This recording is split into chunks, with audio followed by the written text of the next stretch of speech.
अस्सलाम वालेकुम dear students. आज जो है हम बात करेंगे अबाउट कोलिजन्स कि व्हाट इज़ कोलिजन्स। तो सबसे पहले हम कोलिजन को डिफ़ाइन करते हैं, इसके बाद हम कोलिजन की कुछ टाइप्स जो कि हैं जिसमें कुछ मिसकंसेप्शन भी है स्टूडेंट्स की, हम उनके बारे में बात करेंगे। तो कोलिजन कहते हैं कि when two bodies are approaching each other if force comes into play between them for a finite times and bring about immeasurable change in their velocities, momenta and energy according to the respective laws of conservation, a collision is said to have taken place। कि हमारे पास जब भी दो particles एक दूसरे को approach करते हैं तो क्या होता है, एक फाइनाइट टाइम के लिए उसमें जो मेजरेबल चेंज आता है in velocities, momenta and energy according to their conservation law, कि या कंजर्वेशन ऑफ मोमेंटम होगा या कंजर्वेशन ऑफ एनर्जी होगा।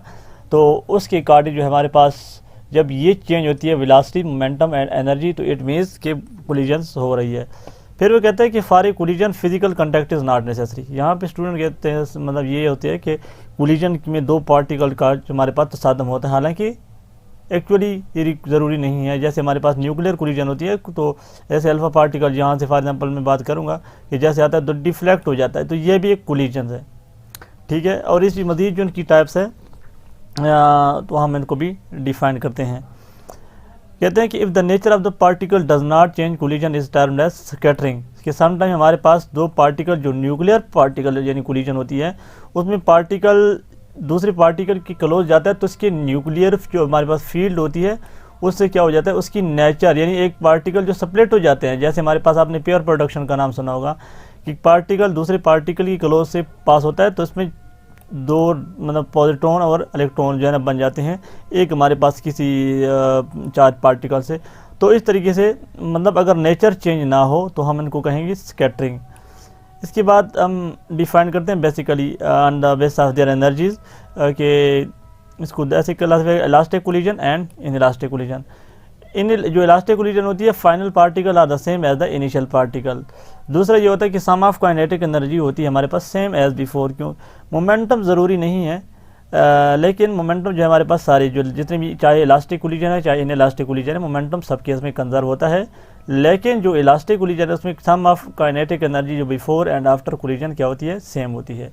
इसके बाद आ जाती है इनइलास्टिक कोलिजन। इनइलास्टिक कोलिजन में kinetic energy is either more और less than the sum of kinetic energy of the particle before और after the collision. Inelastic collision में एनर्जी जो है कंजर्व नहीं रहती, मोमेंटम कंजर्व रहता है। इसके बाद आता है परफेक्टली इनइलास्टिक कोलिजन। जो परफेक्ट इनइलास्टिक कोलिजन होती है इसमें हमारे पास कि अगर पार्टिकल दूसरे पार्टिकल से स्ट्राइक करता है तो इसके साथ क्या हो जाता है, आफ्टर कोलिजन ये स्टिक कर जाते हैं, गल्यूट कर जाते हैं, मीन्स वो एक दूसरे के साथ जिस तरीके से एडजस्ट हो जाते हैं। तो इसमें हमारे पास एक पार्टिकल दूसरे के साथ स्टिक कर जाता है, इसे हम कहते हैं इनइलास्टिक कोलिजन। और इसमें जो हमारे पास अभी बात करेंगे किस टर्म होती है, कोएफिशिएंट ऑफ रिस्टिट्यूशन, जिसको हम कहते हैं velocity of separation to velocity of approach की is equal to v2 minus v1। इस तरीके से लोग इसको डिफाइन करते हैं ओवर u2 माइनस u1। एक चीज़ होती है कोएफिशिएंट ऑफ रिस्टिट्यूशन, ये जो है ना वेलोसिटी ऑफ अप्रोच है, u1 velocity of first particle before collision and v2 velocity of second particle before collision और v2 velocity of the second particle after collision. तो इस केस में आप देखें कि अगर हमारे पास v1 is equal to v2 हो जाता है कि जो हमारे पास दोनों पार्टिकल जब स्टिक कर जाते हैं तो उस केस में हमारे पास v1 की यानी पहले पार्टिकल की वेलोसिटी और दूसरे पार्टिकल की वेलोसिटी, क्योंकि वो दोनों कंपोजिट पार्टिकल बन जाते हैं, स्टिक कर जाते हैं, तो दोनों कॉमन वेलोसिटी के साथ मूव कर जाते हैं, मूव करना शुरू। तो इसमें v2 माइनस v1 जो है ये इक्वल हो जाते हैं और ये टर्म जीरो हो जाती है। तो इस वजह से कोएफिशिएंट ऑफ डिस्ट्रीब्यूशन जो है ये क्या हो जाता है, उस टाइम के लिए जीरो हो जाता है। तो ये कोएफिशिएंट ऑफ डिस्ट्रीब्यूशन की बेस पे हम भी कोलिजन को क्लासीफाई कर सकते हैं।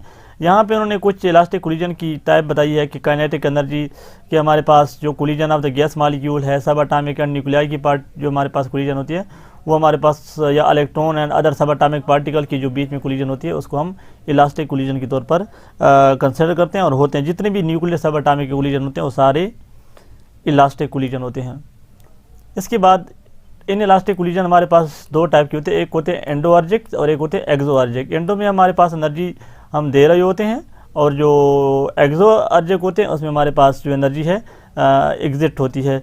तो ये एंडोआर्जिक में क्या होता है, हमारे पास कोई इस तरीके से equation 1/2 m1 square plus 1/2 m2 square is equal to this 1/2 m1 v1 square plus 1/2 mv2 v2 square plus E, कि जब भी हम इनकी इक्वेशन को सॉल्व करेंगे तो जो हमारे पास पहले की एनर्जी होती है वो ज़्यादा होती है और एज़ कम्पेयर टू बाद में, तो हमें जो फाइनल जो हमारे पास एनर्जी होती है उसमें हम कुछ जो एडिशनल एनर्जी जो कम होती है, फाइनल जो हमारे पास आफ्टर कोलिजन जो कम हुई होती है उसमें हम उतनी एनर्जी ऐड करते हैं, तभी हमारे पास दोनों एनर्जी क्या होते हैं, इक्वल होते हैं, before collision and after collision.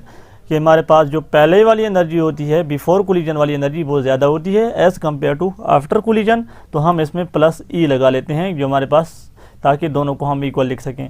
इस तरीके से एक्सोआर्जिक में हमारे पास जो पहले कोलिजन से पहले एनर्जी होती है वो कम होती है और बाद में ज़्यादा होती है। तो इस तरीके से हम जो है पहले जो हमारे पास 1/2 m1 से बिफोर कोलिजन में हम क्या ऐड कर लेते हैं, ई, ताकि ये आफ्टर कोलिजन जो एनर्जी होती है उसमें हमारे पास ये इक्वल हो जाते हैं। एंडोआर्जिक में हमारे पास एनर्जी जो है अब्जॉर्ब होती है और इसमें हमारे पास इमिट हो रही होती है। तो ये आप देख लें कि इसमें हमारे पास कौन कौन से फिजिकल ऐसे केस बन सकते हैं।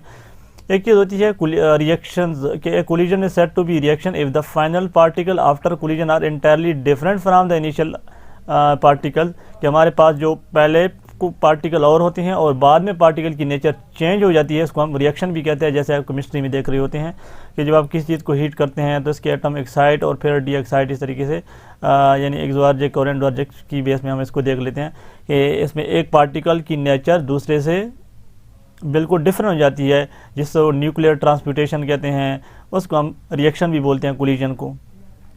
तो ये हमारे पास कुछ कोलिजन की टाइप है। मज़ीद जो है ना बिलास्टिक कोलिजन होती है कि हमारे पास एक पार्टिकल यहाँ पे इस तरीके से कोई हैंग होता है और एक प्रोजेक्ट कोई फायर करता है, तो इसके साथ इसको बैलिस्टिक्स कोलिजन भी कहते हैं। कि इस तरीके से हमारे पास जो क्लासिकल में हम देखते हैं इसको कि जो मैसिव ऑब्जेक्ट है उसके लिए हमारे पास जो कोलिजन होती है कि ये हमारे पास ये पार्टिकल इसके साथ स्टक और ये इसको किसी हाइट तक ले जाता है। तो मज़ीद जिस तरीके से हम जो भी कोलिजन है हम इनकी डिटेल और मैथमेटिक्स देखेंगे।